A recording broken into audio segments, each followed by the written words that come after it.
How many of you here are customer facing, so you're going out and seeing Joe Public and talking to them in their homes? Just show of hands, please. Quite a lot of us. And how many of you have got a sales team that do that? So you're the leader of the business and you've got people that do it for you. Okay, great. Right. Your end customers are not interested in you and your history. You might be proud of you and your history, but they're not interested in it. What they're interested in is them and their future. But 90% of salespeople talk about themselves and their past and turn customers off instantly. Features and benefits do not sell anymore. Outcomes do.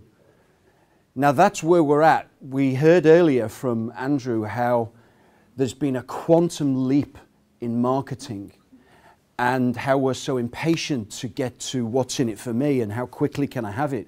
And that's what we're like as consumers. Our customers are no different.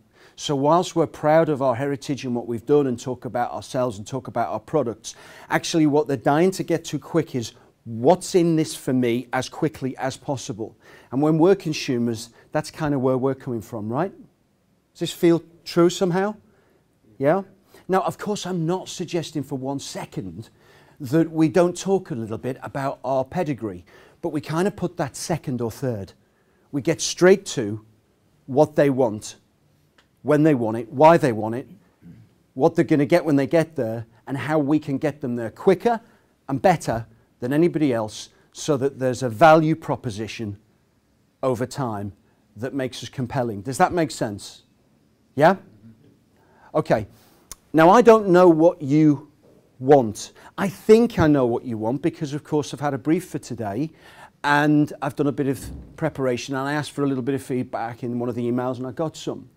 But I can never assume that I know what you want until I ask. Then when I know what you want, I can figure out what you need to do in order to get what you want. Does that make sense? Yeah?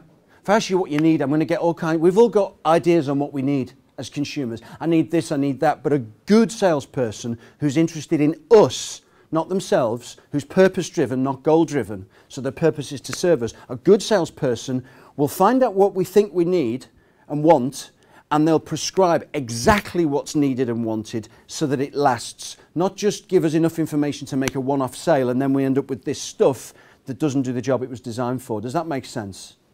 Right, so slide number 1. The shark represents, here's us, and we're enthusiastically going out into the world every day. We're getting our leads, and after working with, your leads will be sorted. If they're not already at the levels you need them consistently coming in from a variety of sources, then certainly Perplex will get you there. So you've got the leads coming in at a level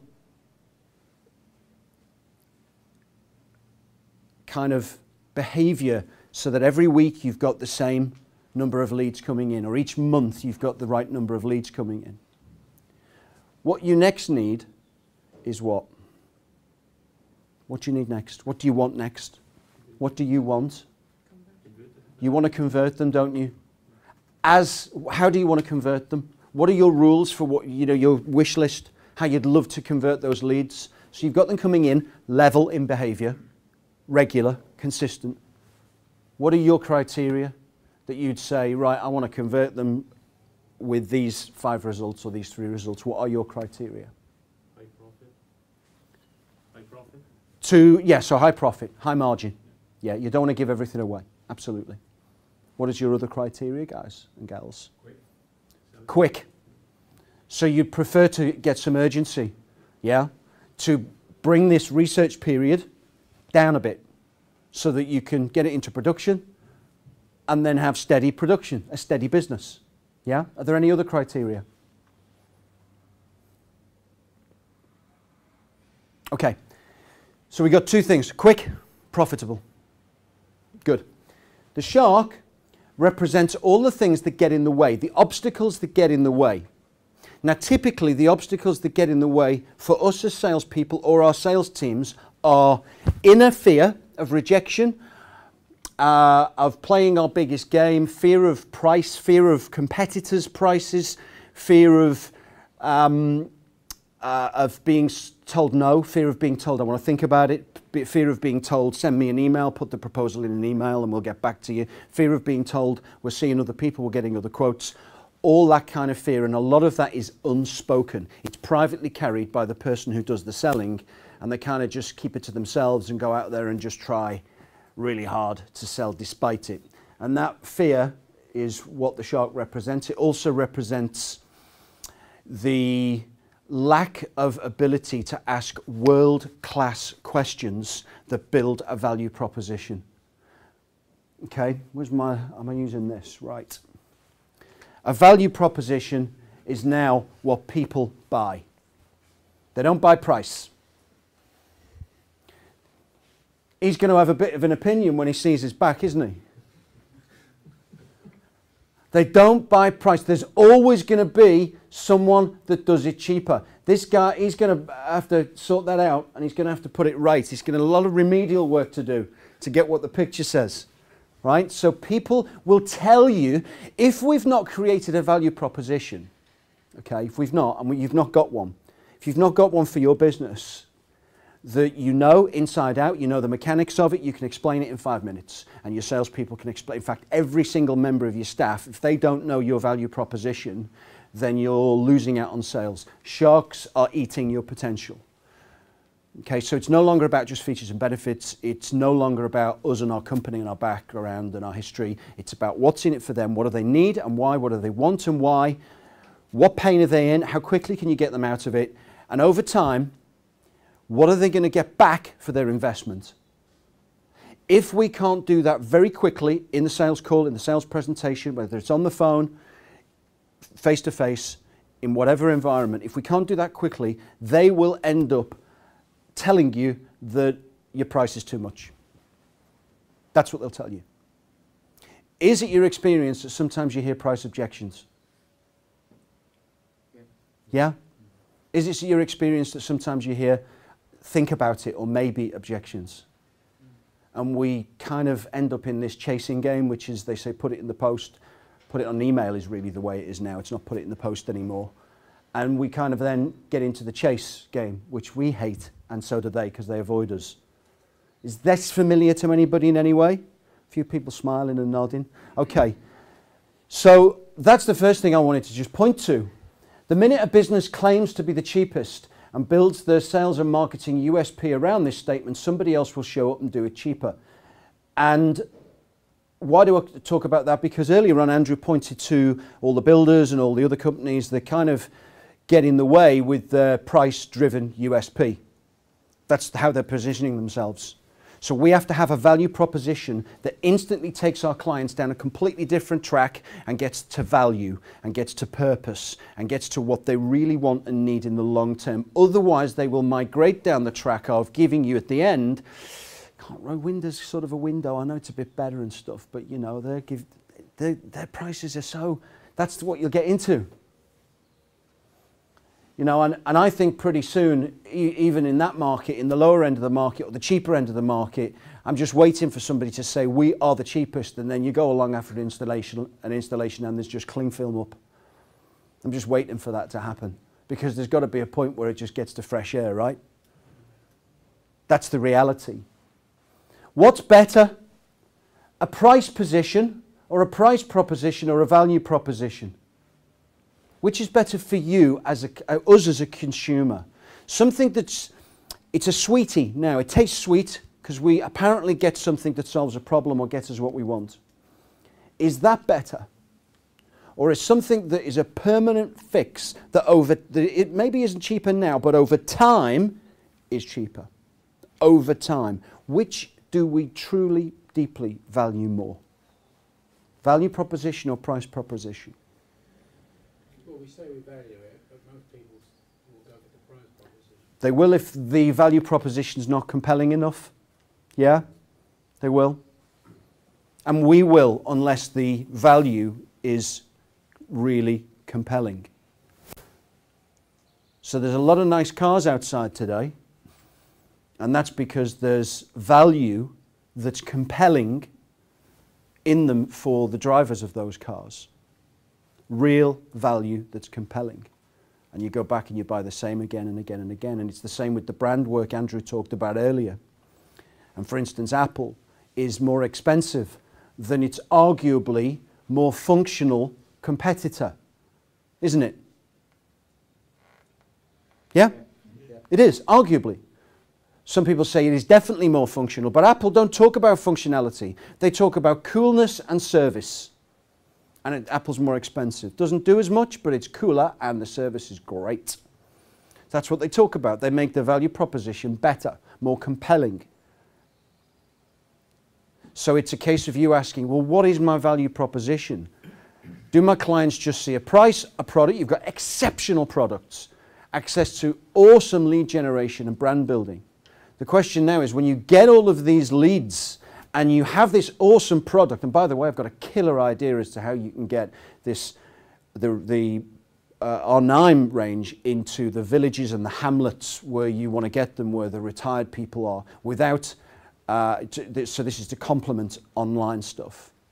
I've got a killer idea, but I'll sell you that. I'm not going to give that for free. Just kidding. If you want to know what that is, we'll have a chat over lunch. So let's talk about somebody who said it a lot wiser, a lot more succinctly than I just have, and that's John Ruskin. It's unwise to pay too much, but it's worse to pay too little. When you pay too much, you lose a little money, that's all. When you pay too little, you sometimes lose everything. Because the thing you bought was incapable of doing the thing it was bought to do. The common law of business balance prohibits paying a little and getting a lot. It can't be done. If you deal with the lowest bidder, it's well to add something for the risk you run, and if you do that, you'll have enough to pay for something better. There is hardly anything in the world that someone cannot make a little worse and sell a little cheaper, and the people who consider price alone are that person's lawful prey.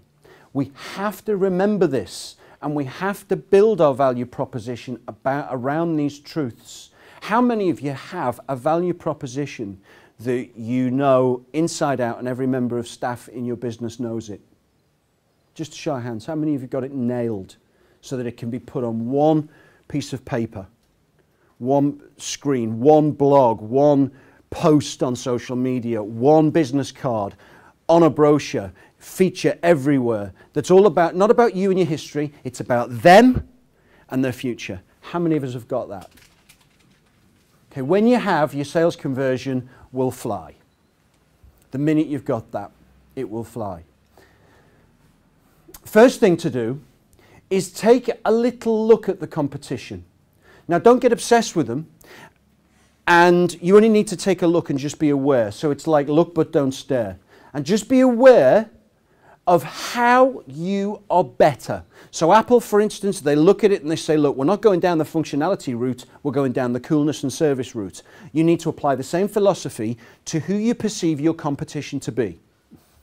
Where you hear the think about it objection, or more so, because think about it really means the price isn't right, but I don't want to tell you, and I think that if I say think about it and send me an email, that's good enough to get rid of you. That's what they're really saying.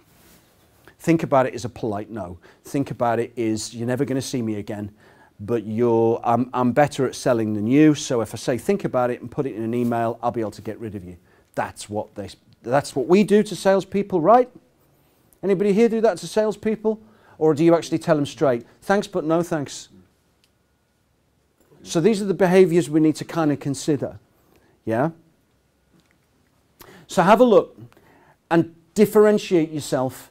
Talk about what the outcomes are of what you do.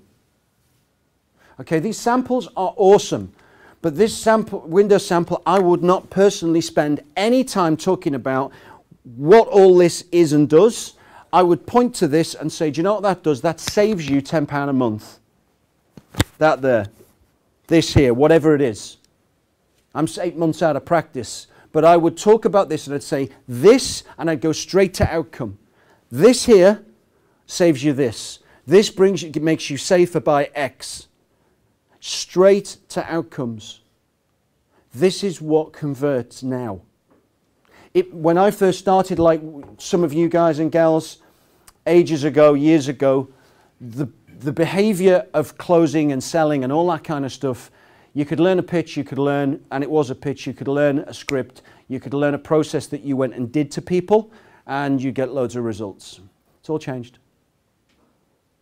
So you don't have to agree with what I'm saying. In fact, it really is irrelevant whether you agree or disagree, but what I'm sharing is my truth. The more people I speak to one-to-one, the more people I speak to when I go and work within their business, and I go and ask the questions and we have a coffee, and they come out with the unspoken stuff. They say, you're right.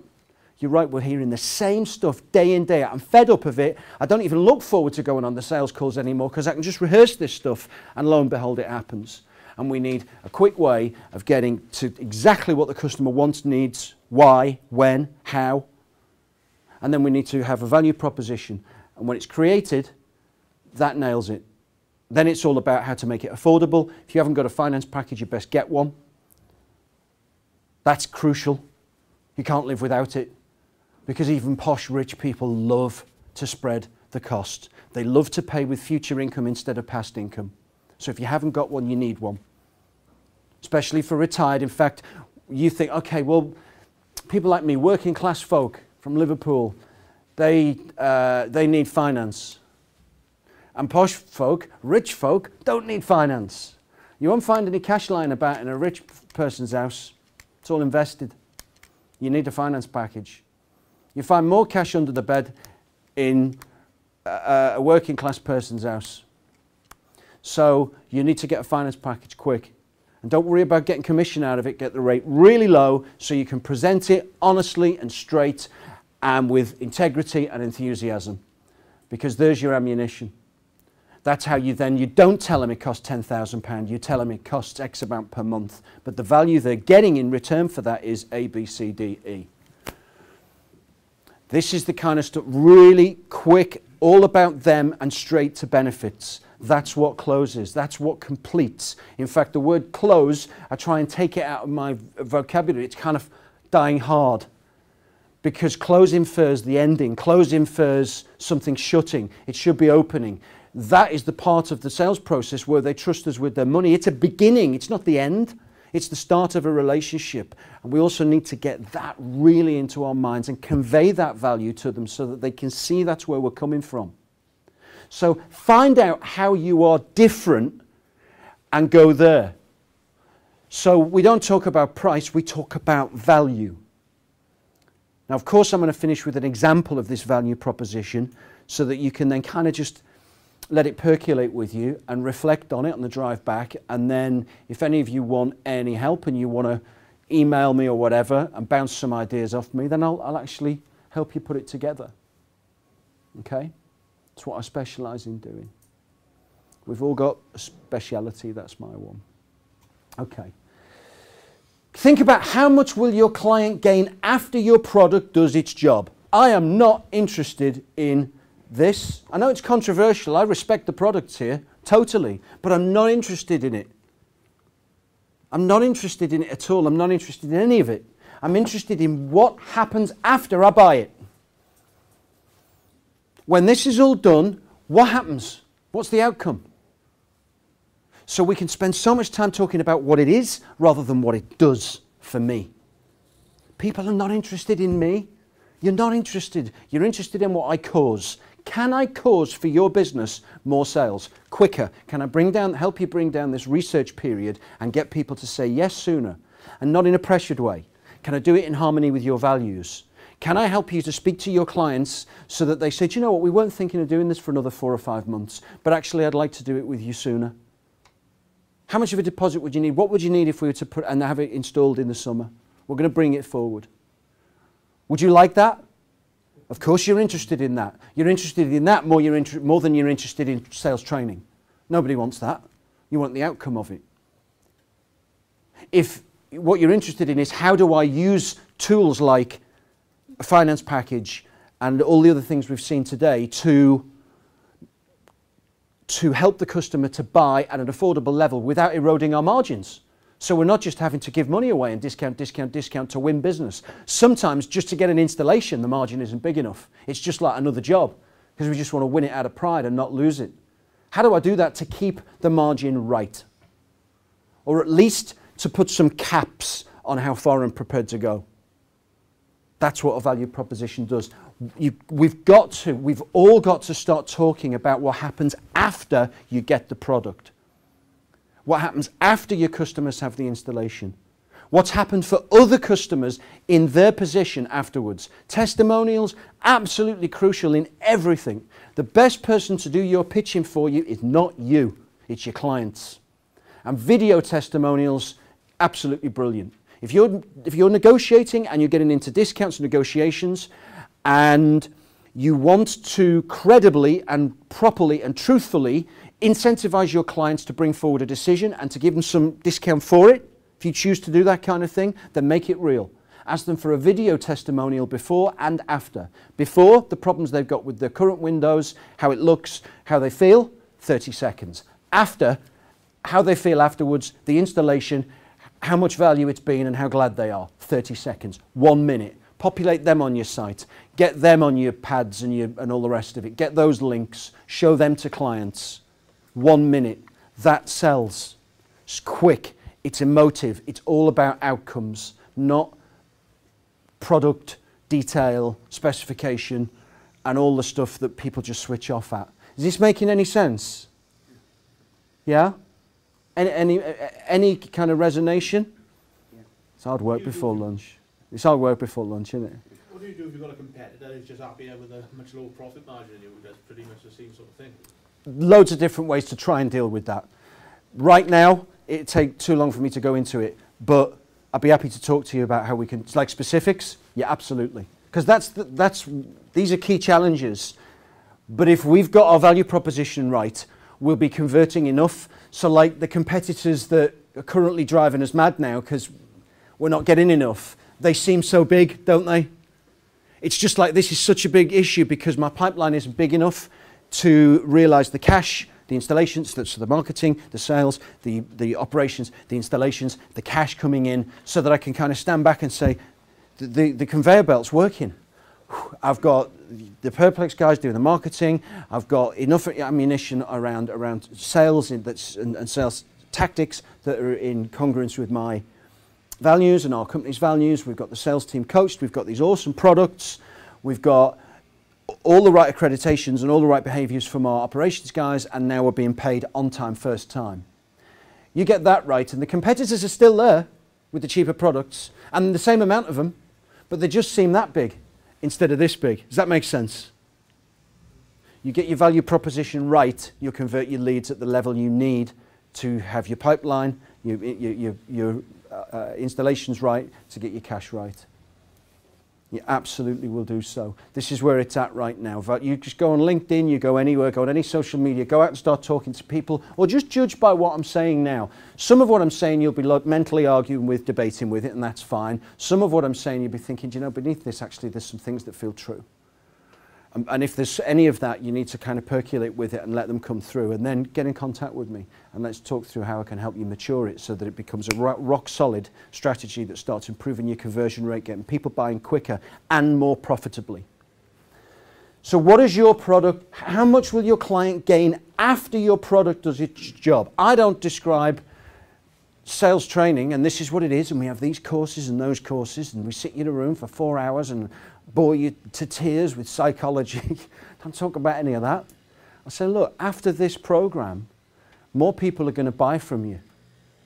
They're not going to feel as if they've been sold to. You're going to be fearless, stressless. I don't mean fearless like, you know, some big god. You're going to be actually free of fear. So the anxiety and stress that you felt before, fear of rejection, fear of pushiness and all that, you're going to be free of that because you'll have an alert, relaxed, appropriate enthusiasm which will convey the right kind of energy to a client, and you'll have a simple strategy that very quickly asks world-class questions about them and their future. It gets them to tell you how to sell to them. That's what they'll tell you. You establish a value proposition. You make it really easy for them to buy, and you establish a very, very credible reason to buy now that you then fulfill. And afterwards, more of them will buy off you sooner and at higher margins. That's what you want to know, right? Not come on a sales training program. So talk about what's going to happen afterwards and have the why in the story. So when you're talking to your clients, you need to be able to finish this off. I can provide you with the best value in the industry and in the most affordable way. Not the cheapest. I can, because we know what the cheapest is. The cheapest will be the cling film. But there is cheaper, that's like Fresh Air. But the cling film's like the cheapest, right? So I can provide you with the best value. You know, if I sat now with the products and the marketing and everything we've discussed today, I'd get my head around it in a day or two, the price list, the tablets, the market, you know, everything, speak with the guys here who know all the product detail, and I'd have it mapped out exactly how I would then very quickly, once I'd got everything I needed in the discovery stage and the value proposition, to be able to show very quickly how this product, this awesome product, I really love the Residence 9, by the way. You know, I used to train people to say it's the best in the industry, it's the best in the industry, and it's the best in the industry. The industry's caught up, as you guys have. You've got awesome products, really, really impressed with that. And I'd find out how to get that across in 10 minutes, no longer everything, and have them really excited about it in a relaxed way. And then, right, so, do you want to buy once or do you want to buy twice? You want to buy once. The value of moving you away from the pain you're in now and all this the problems you've got with your current Windows system, with your traditional first installed Windows. The pain is this. You've told me about that. You've told me that the financial pain is this, that the emotional pain is this, and this is what you want to get away from quickly. And you want to get to this point quickly and what it's worth to you. And we've calculated what it's going to be worth to you both financially, as a return on investment, and emotionally as the absence of a bad feeling every time you think about your windows, and the presence of a good feeling every time you drive up and see them, and the presence of a feeling of safety, and the presence of a feeling of warmth, and the presence of a feeling of peace of mind, and the absence of a feeling of fear and of I've got to maintain it and I've got to do this again and we must get round to it. And that stuff has a financial value too, and we need to be able to find a way to put a financial value on it. Does this make sense? This is how we put our value proposition together. Emotion plays the biggest part in buying. We reckon we buy logically. That's what we think, especially us blokes. Oh, I buy logically, I buy logically. That's just the logical brain arguing with me telling you we buy emotionally. Logical brain hates it, so we're bound to disagree. But actually, you put two products next to each other and we'll go, do you know, I think that one's just more my style. It's emotional. So all the stuff that we can put a bit of a value on, you know, we'll save you on the heating bills, and maybe if you sell your house, it'll make it more saleable and there'll be some return on investment and blah, blah, blah, blah, blah. But we actually have to find an emotional value for the pain they're in that's going to be released, and an emotional value for the pleasure they're going to be feeling when we do the job and what happens afterwards. Does this make any sense? Yeah? And you need to do the work on this to actually take the bones of what I'm describing and think, okay, let's just take this. I'll send you the slides if you wish. Let's just take this and spend an hour on it and actually think, okay, how can we organize it? How can we get this? Then you'll end up with a formula. Because how do you establish a value proposition? Value creation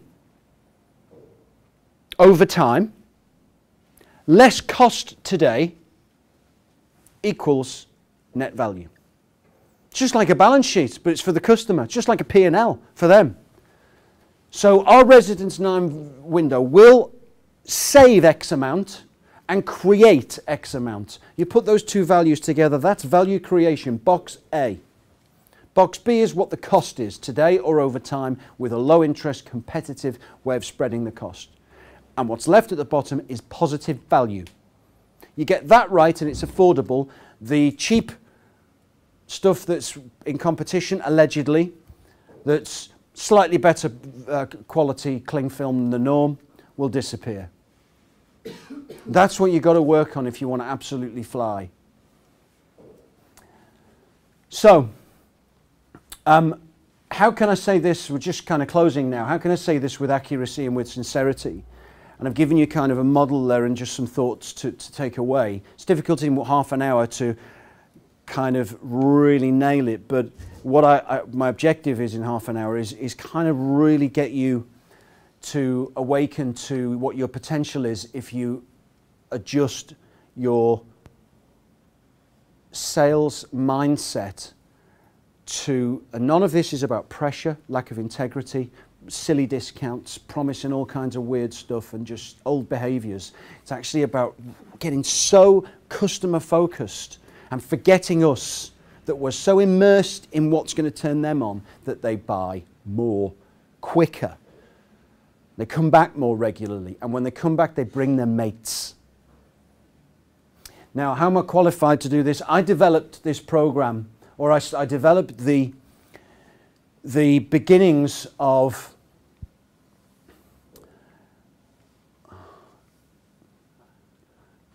the last one. My apologies, Sam. The last one was my logo. Oh, was it? Okay. Yeah, but it's not now. Don't worry. That's all right. You just didn't want my brand on there, did you? There you go. We'll leave that one up. I'm going to close on this slide, which is actually just kind of bang on time. So I'd like to thank particular Andrew for inviting me along today, and Kurt and the Deco guys. I'd like to thank you all for listening to this sales guy at the front. I hope there's at least one thing that you can take away. And I'd invite you to have a chat with me while I'm here. My company is Stressless Sales, and the strapline is Get You to Yes with Less Stress. And that's exactly what it does. It's not about becoming a millionaire overnight. It's not about quadruple your sales with all these techniques. It's actually based on the principles I've discussed, but all revolving around a value proposition. And what I do is get you to yes with less stress, make more sales from the leads you have quicker at more attractive margins for your business that is less stressful for you and your clients. You take the stress out of the sales interview, the sales visit, the sales calls, take the stress out of it for them as well. I have been developing this program for years. I left Everest to pursue this last August to start it on my own. My values are no longer aligned with a big national. My values are aligned with SME. And that's what I am, a New Start SME. So that my values are aligned with supporting entrepreneurial-minded people who are integrity-based, purpose-driven. And because that's what I am, and I get so much enjoyment now out of sharing and teaching the Stressless Sales method, where there are 7 keys, and I've touched on as many of them as I can today for as long as I can to give you a flavour. The 7 keys to selling more without stress. And that's the promise. It's not about amazing headlines, you're going to sell this and that. It's actually about selling what you need to hit your budgets without stress. And earlier this year, after 6 months of teaching this program, which I've trademarked, which is the Stressless Sales method, because it's so alien to what's being taught out there in the market, it's so reverse from all the historic double glazing kind of behaviour.